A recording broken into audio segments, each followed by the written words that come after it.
Ladies and gentlemen, good day and welcome to Nava Limited Q4 FY24 conference call hosted by ICICI Securities.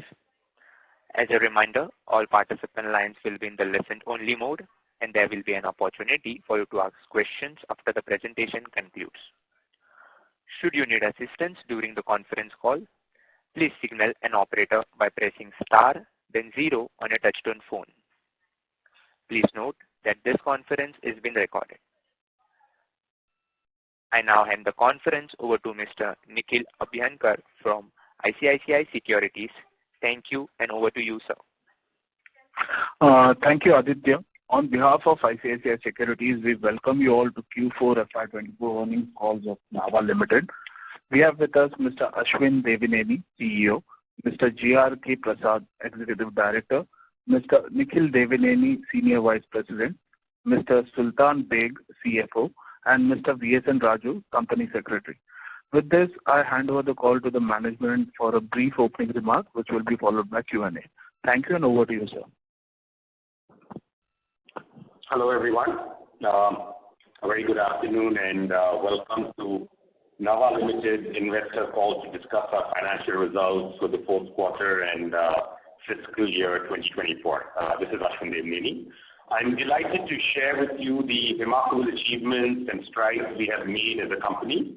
First and foremost, I'm pleased to announce that Nava has once again demonstrated consistent and stable growth at both standalone and consolidated levels. Our commitment to financial prudence and operational excellence has resulted in significant milestones, including the full debt repayment of $314.4 million during the financial year at Mamba Collieries, ahead of schedule.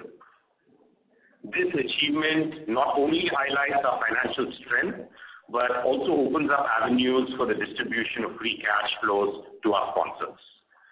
I'm also pleased to report that our standalone profits increased by an impressive 55% quarter-on-quarter, showcasing the resilience and agility of our business operations. At the consolidated level, we have achieved the highest ever yearly revenue and profit for the fiscal year 2024. Our energy division has particularly excelled, with Navbharat Energy's 150 megawatt power plant witnessing a turnaround in its financial performance, marked by substantial increase in PLF in the current financial year. Similarly, our mining division in Zambia has reported healthy growth in sales and profitability driven by improved coal sales and operational efficiencies.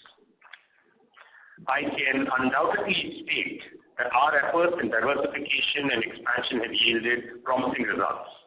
Our agri-business segment, Nava Avocado, has made significant strides in plantation activities with promising yields as per the expected timelines. As we move forward, I'm confident in the growth opportunities that lie ahead of Nava. Our current debt-free status, coupled with the highest annual earnings, sets a solid foundation for the future growth and value creation for our stakeholders. Thank you all very much for joining us today. I now open this platform for any questions you all may have regarding our financial results. Thank you. Thank you very much. We will now begin the question and answer session. Anyone who wishes to ask question may press star and 1 on the touchtone telephone. If you wish to remove yourself from the question queue, you may press star and 2. Participants are requested to use handsets while asking a question. Ladies and gentlemen, we will wait for a moment while the question queue assembles. Ladies and gentlemen, please limit your question to 2 per participant. Should have a follow-up question, we request you to rejoin the question queue.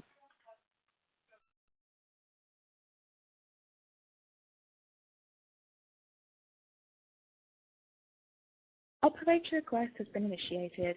If you'd like to cancel this request, please press star 0 again.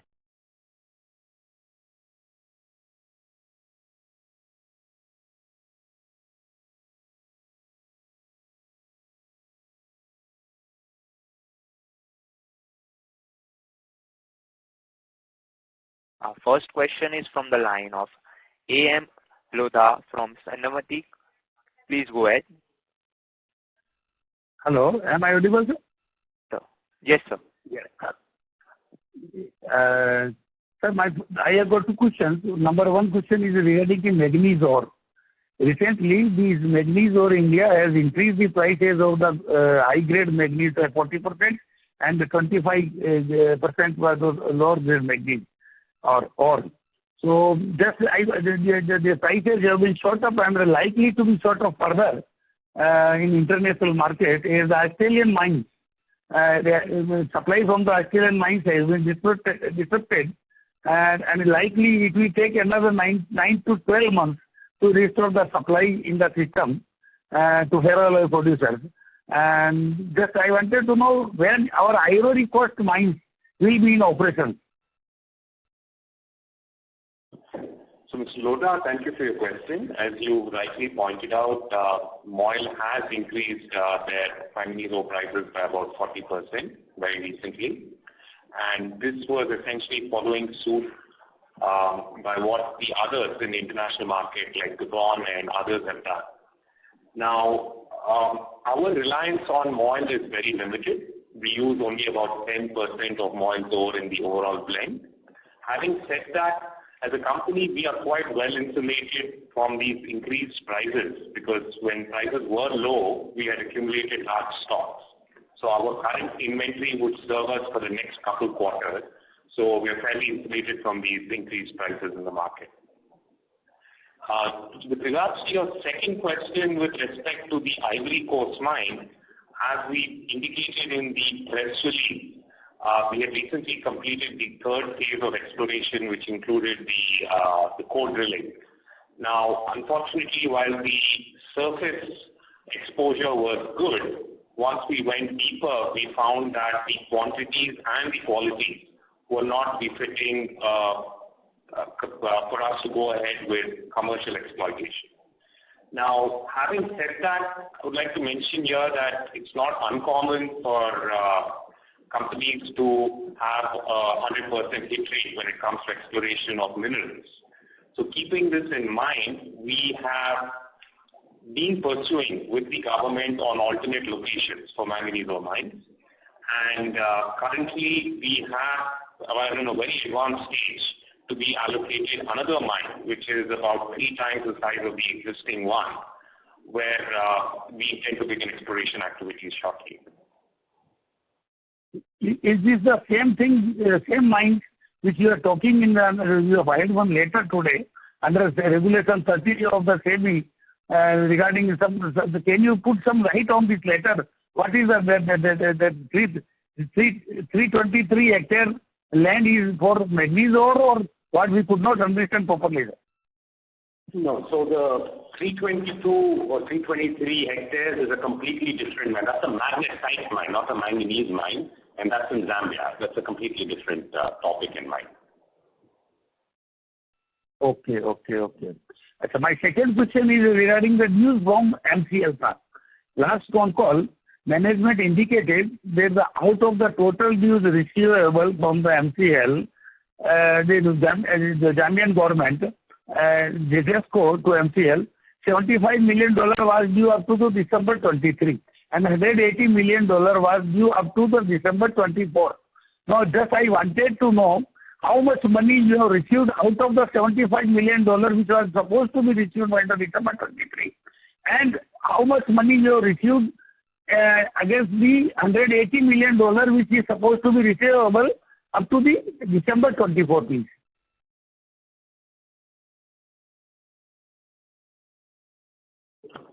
Give us a second, Mr. Lodha.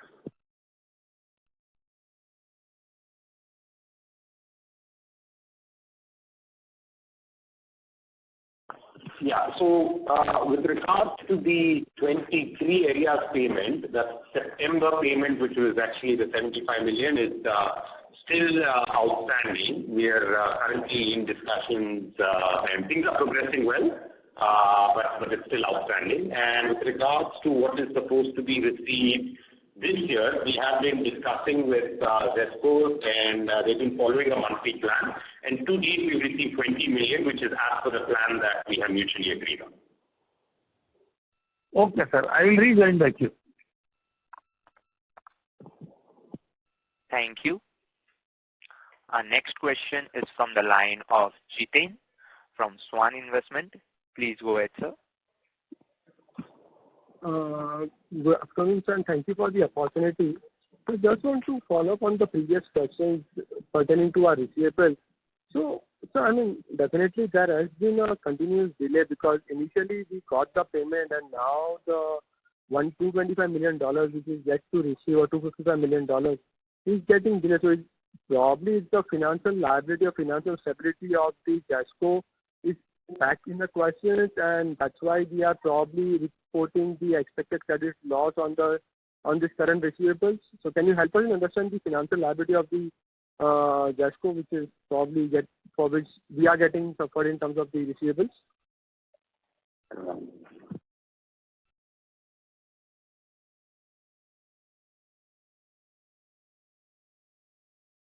Yeah. So with regards to, I mean, if I understand you right, you're essentially questioning JASCO's ability to pay.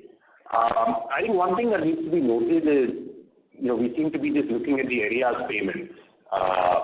There is a large chunk that we also get on a monthly basis based on, the power we sell. And JASCO has been current and on time on paying those receivables to the tune of like $21-22 million per month from May 2023. Sorry, May 2022. And they've been current all throughout, and they've been honoring their ongoing commitments. With regards to the areas too, they did pay a major chunk apart from that 1 month payment of 75, which they're actively working on for the year 2023. And as for the payment plan that we have agreed for 2024, they've been very current in terms of their monthly payment. So I don't see any reason to, worry or about, JASCO's payment capacity right now. They are doing their very best. We are going through some tough times because of the power crisis in Zambia, which is resulting in lesser revenues from them. But we're in constant dialogue, and I don't think there's any reason to worry. But sir, if you look from our perspective and from the domestic shareholder perspective, the receivables, I mean, definitely getting delayed, and because of which our further capex plan and permission from the domestic shareholders in terms of distribution of the excess cash flow, now which probably we are almost close to a debt-free, is also getting delayed. So how shall one look into the corporate actions going ahead and the capital deployment for the Nava as a whole? No, so I think, it's a function of two things. One is to JASCO payments, and like I said, they're sticking to their plan. The only delay is the 75 million. So there's no reason to be worried on their payment obligation. With regards to the investors back home and corporate action, we have to become debt-free. We have to clear our lenders to give way for dividend distribution. Because although we were current on our loan repayments, we have certain restrictions with the previous lenders where we were not allowed to, declare dividends or repay shareholder loans or so on. Now that's out of the way. So I think in the next few months, as the Mamba board starts to declare dividends based on or dividends or repayment of shareholder loans based on excessive cash available, we as a company will also in turn be able to take corporate actions so that the domestic shareholders benefit. This has all just come, into place in the last few months where we became debt-free. So I think as we kind of move forward and cash starts to come to the Singapore and the India level, we will be able to take corporate actions. And so in terms of the future capital deployment, how shall one look at it? I'm sorry? Future capital deployment and capex for the futures, in which area we will be targeting? Yeah, so there are a lot of growth projects that we are currently looking at to the tune of almost $700 million. That would be funded in the form of debt and equity. So as we kind of get the funds and the dividends from our international operations, we will essentially proportion that where we would use some of it to fund our equity, some for and basically the remainder for corporate actions. And so this 700 million is largely for the second phase of Zambia, right? Well, a large chunk of it is for the second phase of Zambia, but we do have expansions, new projects at Ivory Coast, like what Nikhil had mentioned with regards to the manganese mine and setting up a smelter there. And also we have an agri division which is growing at a fairly rapid pace, where we're looking at avocados and possibly other crops. But sir, in your initial remarks, you indicated that because of the current exploration activity that you conducted, the current mines or the area was unviable for the commercial operation, and we are looking for the alternate options. So I think that the expansion of the capex in the Ivory Coast will be delayed further for some time, and the larger focus will be on the second phase of Zambia only, for which we are attributing $500 to $600 million. Is it fair to assume that? Nikhil, I think it is speculative at this point of time. I would suggest why don't you give chance to other investor participants also to ask the questions? Sure, I'll get back in with you. Thank you. Our next question is from the line of Dhruv Rawani from Srija Finserv LLP. Please go ahead, sir. Hi, thank you for giving me the opportunity. My question is one on the macro theme that, the steel in India is picking up in big way. So are we looking at any capex, once the company receive the money from the Zambian entity and deploy some further capital allocation in the ferroalloy business? Your views on that. And secondly, is what is aiding the current ferroalloy business? How you are seeing the market trends over the last 2 months in terms of prices and volume? Dhruv, your line is not very clear. We were not able to hear you very clearly. If I am able to understand, you are asking about the further investment into ferroalloys and the market outlook for ferroalloys. Yes. So, Dhruv, I think in terms of expansion within India, right now that is ruled out, because one is we want to get our hands in terms of the raw material security. And that's precisely why we are actively pursuing other mines in Ivory Coast, which had been a rich source for manganese historically. Right? Now, like I mentioned, although this mine did not click, we have been in pursuit with the government to scout out for alternative locations.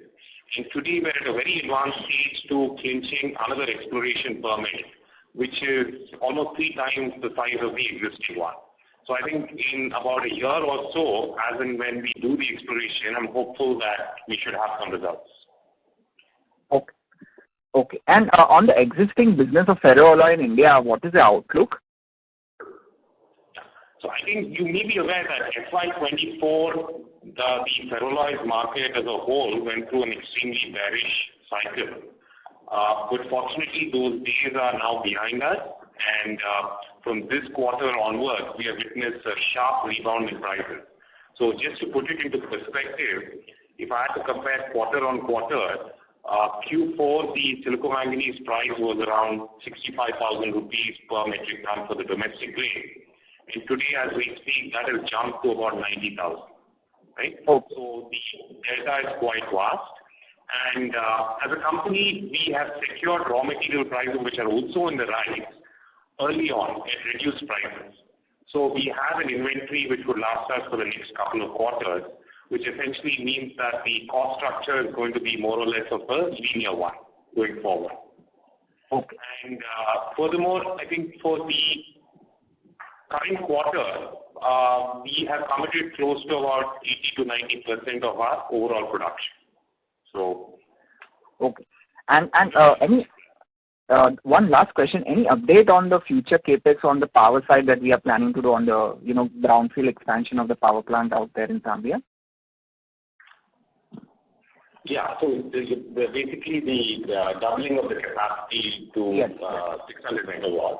Yes. So things are moving at a very fast pace. I don't know if you've been following the Zambian situation, but they've been facing a very large power deficit because they are predominantly dependent on hydro, and because of the bad rain, they have almost 12 hours of power cuts every day. So the government itself has taken this expansion as a critical project. We're in discussions with them. Things are progressing extremely fast. So we will get back to you once we have something concrete to disclose. Okay. Thank you. Thank you. Ladies and gentlemen, please limit your question to 2 per participant. Should have a follow-up question, we request you to rejoin the queue. Our next question is from the line of Viraj Mahadevia from MoneyGrow India. Please go ahead, sir. Hi, Ashwin. Congratulations to you and the team on turning around the balance sheet. Truly commendable.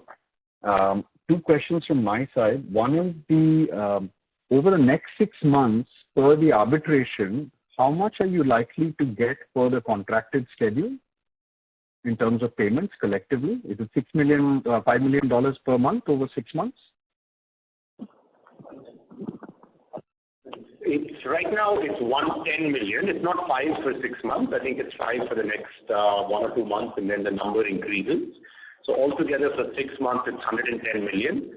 And if there is any kind of discrepancy or a change in schedule, I think ZESCO is calling us and having a discussion and only doing it post our concurrence. You start the next month correctly, actually?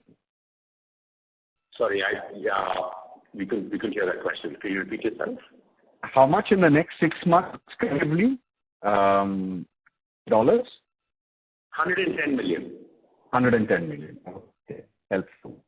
Second question is, tax that we planned of 700 million, I assume this is over 25 and 26. Would it be equal to $100 million would be your CapEx cash contribution per year? And with the free cash generation, even in a normalized basis, without these special receivables, you should be generating over 1,500 crores of cash. And it seems you have a net cash position of 400 crores already. So when are you likely to look at this corporate action? Because your stock is terrifically cheap at 40% free cash flow yield, single-digit P, dividend paying. Yeah, so like I previously said, the fact that we can start declaring shareholder loans and return to shareholder loans and dividends is just opened up, given that we've sorted out our entire debt. So we will be looking at corporate actions very soon. I can't commit a date, but it will be sooner rather than later. Thank you. All the very best on the continued part of fiscal responsibility. Thank you. Thank you. Our next question is from the line of Govind, an individual investor. Please go ahead. Good evening, sir. Thanks for the opportunity. I got only one question. This arbitration award, we are getting delayed. Only thing I want to know, some monthly minimum commitment of $5 million, at least that we are receiving? Yeah, we've been receiving basically every month commitment, 5 million or whatever it is, except for the 1 month of September 23, which was the 75, which was a large chunk, which I think ZESCO was tying to certain loans that they were securing. Those loans unfortunately got delayed, so that's why that payment got delayed. But apart from that, we've been receiving every month's payment on the areas. So total, how much we have to receive now from ZESCO, sir, from as on today? The outstanding was $244 million, sir, and as on today it's 234. As on still 254. In that bullet payment, leave aside, monthly we have to receive 5 million. It's as per the payment plan, sir. For some months we have $5 million, and for some months going forward it will be a larger amount. So $234 million includes the $75 million. Follow. Yeah, I am done. Thank you very much, sir.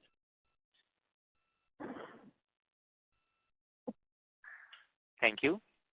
Our next question is from the line of A.M. Lodha from Sanmati Consultant. Please go ahead. Sir, hello. Yes, sir. Thank you for follow-up opportunity, sir. I have got 2 more questions. Number 1, on consolidated balance sheet, I found that some 400 crore loan is there, whereas I believe that project loan has been entirely paid off. In MCL, I am talking of MCL, sir. This is not a project loan. This is equity which is put in the form of a shareholder loan. from Nava, Singapore, as well as GCCM-IH. But so far, I have read the balance sheet of Nava, Singapore. Originally, they have given 700 crore rupees in rupee terms, and the 300 crore something, this interest outstanding. They were providing every year. They were making a provision of that interest on the loan given. So out of that 1,000 crore loan, as per my memory, as per the last quarter, how much the MCL has paid to return to Singapore? Sir, just before some time back, our CEO clarified that now we have repaid the entire debt to the lender. It opens up the window for distribution to the sponsors. As and when there is availability of surplus cash, free cash flow at MCL, Nava board will take the decision to start the distribution to Nava, Singapore, and also to GCCM-IH. Another point, actually, I could not, actually, line was disturbed. I could not hear that properly. Can you, just according to my memory, it was 1,000 crore rupees including interest, approximately 1,000 crore rupees in Indian currency. How much MCL have repaid to the Singapore subsidiary, holding company? See that we are talking about that amount only, which will get now repaid by MCL following the repayment to all the external lenders. MCL now is in a position to address that loan, which incidentally includes the interest accrued but not paid. It will say not commence the repayment. After taking the permission from the lender, they will start repaying. No, there are no lenders now. Because earlier the issue was the lenders were not allowing this kind of distribution. Now that the lenders got prepaid completely, MCL is in a position to service these loans. So it could start with first payment of all the accrued interests and also distributions thereafter. Okay, sir. Then another question that I have observed that the profit in the MCL's power division is lesser than the third quarter. Is there was a shutdown in the last quarter in MCL?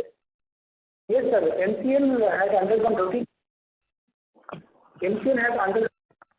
Each unit was shut for 14 days in the months of February and March. February and March, each unit, but there was no filing to the stock exchange, sir. How we came to know that the company has taken a shutdown? This is not a major maintenance. This is a routine maintenance. It happens. So when your next major maintenance is due, sir? It's every 6 months, Mr. Lodha, and the way we decide, it's a biannual maintenance, and every time we basically figure out when we are going to have it is based on discussions that we have with GESCO. Because of the power crisis and so on, we can't take a maintenance when there is a huge power deficit. So we discuss with them, we agree on a schedule, and we take the biannual maintenance every 6 months. Okay, sir. Can I get opportunity to... Hello, sir. Sorry to interrupt, sir. Okay, I'll rejoin that. Yes, sir. Thank you, sir. Thank you. Our next question is from the line of Gorsida from Prudent Equity. Please go ahead. Yes, hi. Hello, am I audible? Yes, sir. Hi. So I want to know post-majority repayment of consolidated debt that happened in FY24, what will be our normalized interest cost going forward for FY25 and 26? There is no interest cost for FY25 as of now because there is no debt either at standalone level or at consolidated level. It's only normal working capital usage, which is very minimal. Okay, so thank you. Thank you. Our next question is from the line of Jatin from Swan Investment. Please go ahead. Sir, thank you for the opportunity. Sir, just on your operation numbers, I was just looking on your mining operation. In the sequential perspective, we reported a substantial degrowth in the numbers on the mining side and the power side. So power definitely can understand there's a lower tariff which we got in Zambia, but on the mining front, can you help us understand what was the reason behind the sequential decline? Just give us a second.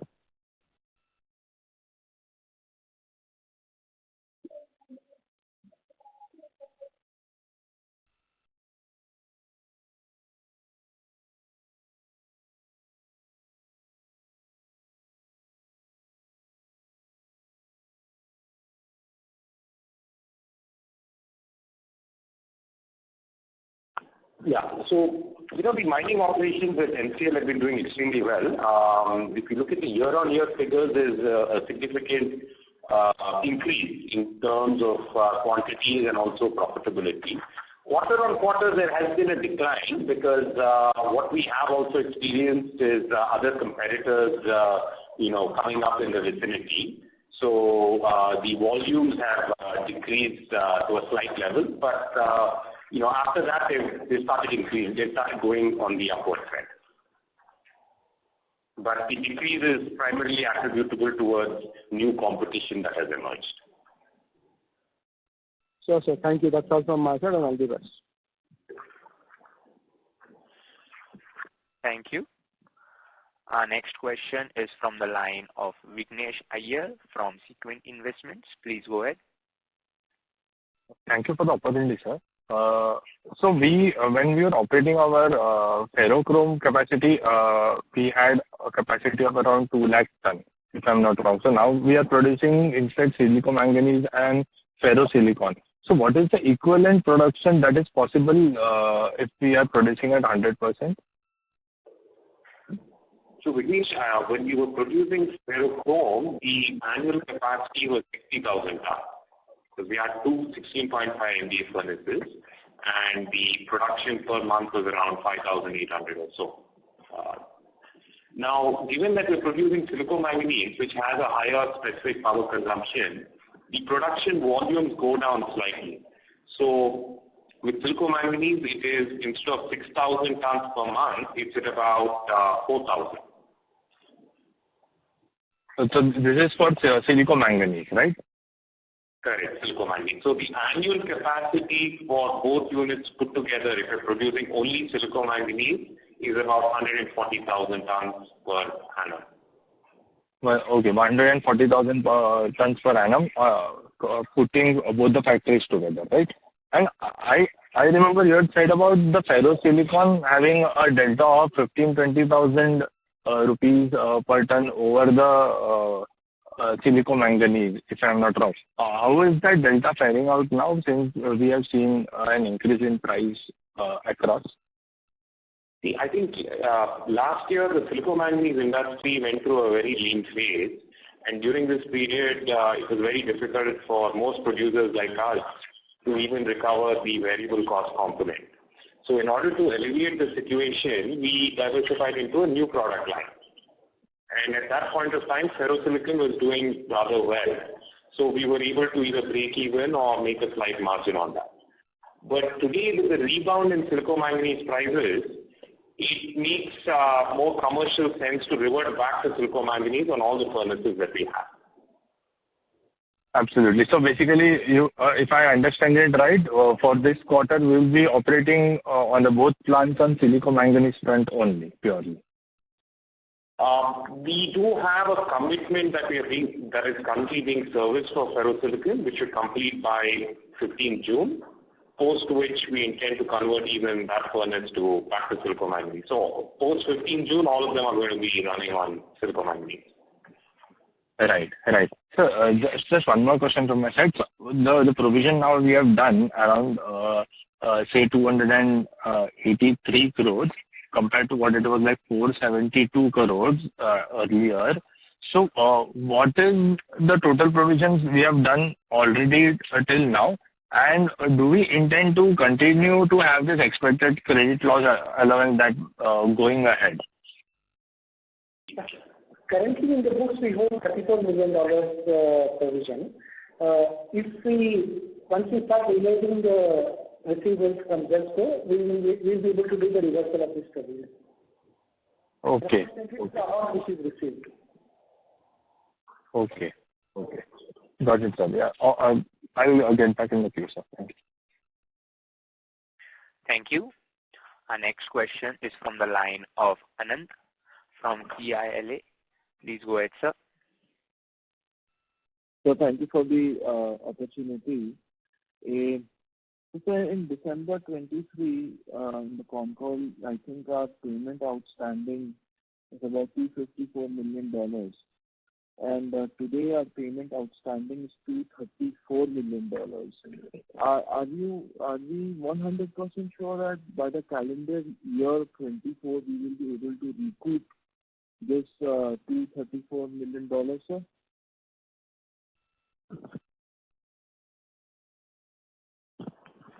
Yeah. So I don't think we can be 100% sure of anything in life. So what we can assure you is we are doing our level best to discuss with ZESCO. ZESCO has been honoring a lot of its commitments. We are working with ZESCO. Times are tough in Zambia, and we definitely wish and hope to recoup the entire amount. But it will all depend on discussions that we have with ZESCO as we move forward. Okay. And so how are we structuring the expansions in Africa? So, like, we have a new ferroalloy furnace coming up. We have a new mine coming up. We have a different 300 megawatt project coming up in Zambia. Are we thinking, will ZESCO put equity from their front, to maintain the shareholding in NCL? Like are these very concrete? What are your thought processes on that, sir? Your question is not very clear. Can you be a little clear, or is there some disturbance on the line and the question is also not very clear?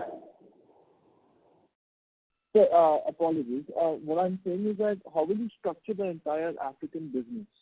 You have got expansions. Will it be a part of NCL, or will you make a different subsidiary for the ferroalloy front in Africa? There are different subsidiaries. The ferroalloy for launch in Africa is under a different subsidiary, whereas Mamba Coverage is a different subsidiary under which we have the phase 1 power plant, and the phase 2 could be under that. And agri-business is anyway another different 100% different subsidiary. Okay. And so regarding the new expansion in 300 megawatt in Zambia, will there be more? Will NCL be able to finance it, or will there be more equity? More equity infusion from the Singapore entity from our side, sir? Yeah. So with regards to the phase 2 project, the equity would need to be financed by NBS, but at the end of the day, NCL will declare dividends and repay the shareholder loan to NBS. So NPS will be utilizing some of that cash flow to fund its equity. Okay. So I'll come back in the queue. I have one or two more questions. Thank you. Thank you. Our next question is from the line of Dinesh K, an individual investor. Please go ahead. Hi, sir. I have 3 quick questions. One is regarding the interest cost. It is still very high since you don't have that for operation cost. This is too high, 52 crore. The second question is the investment in avocado and how long it will take to get revenue from avocado. And the third question is we have this magnetite reserves and how much investment is planned into this. Thank you. I answer the second question first. Magnetite is very new. We're yet to start on the exploration. Once we get to the result stage, that time we'll be able to envisage what's going to be the investment on the magnetite mine, etc. On the first question, you were not very clear. From what I could understand, you're talking about the interest cost in the last quarter. That's because the loans were repaid, and also there was some prepayment penalty and the default interest that was also paid to the lenders. From the Q1 24-25 onwards, we don't have any loans outstanding, neither at standalone level nor at consolidated level, so there is no interest cost. Yeah, you missed my second question, the avocado part. What will be the potential revenue for the avocados?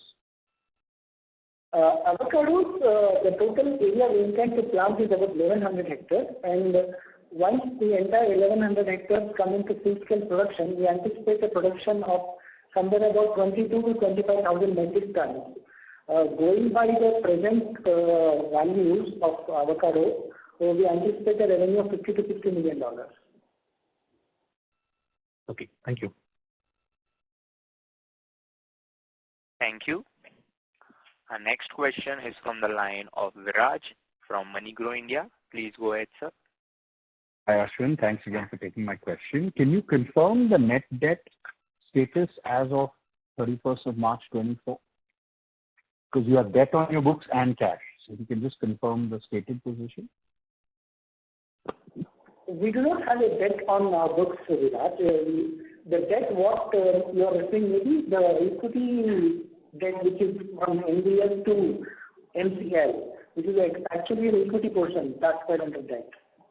NBL has provided the equity both in form of pure equity as well as the shareholder loan to MCL.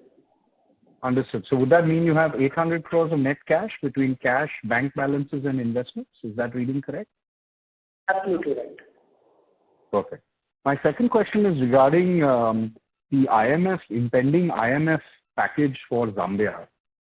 Do you think this has been on for 3 years? Do you think that feeds the resolution and liquidity position around ZESCO? That if that were to go through, ZESCO would be in a better position to service the liabilities faster? I'm talking on the arbitration awards. No, so I think the IMF has been in discussion, but it's gained a lot of traction because I think one of the roadblocks was the government was trying to renegotiate with a lot of their existing lenders, which I think they've made some positive traction with. With regard to ZESCO, what's actually going to increase and improve the cash flows is not really the IMF part, but the fact that there's a lot of new investment and expansion taking place in the copper industry in Zambia.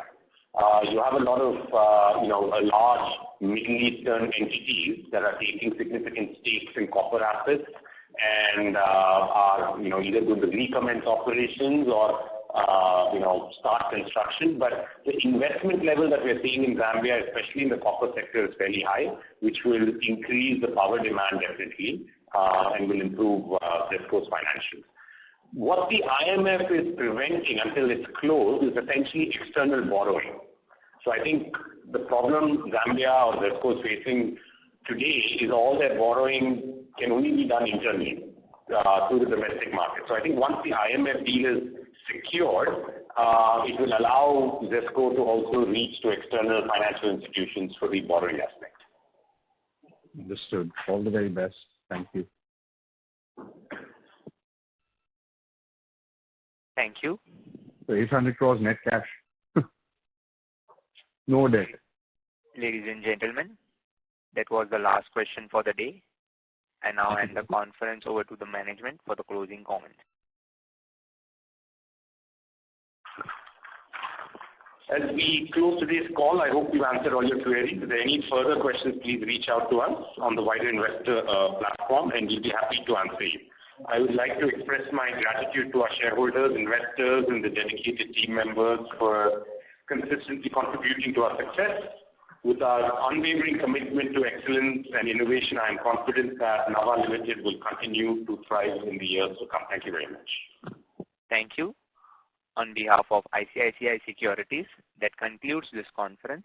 Thank you for joining us, and you may now disconnect your lines.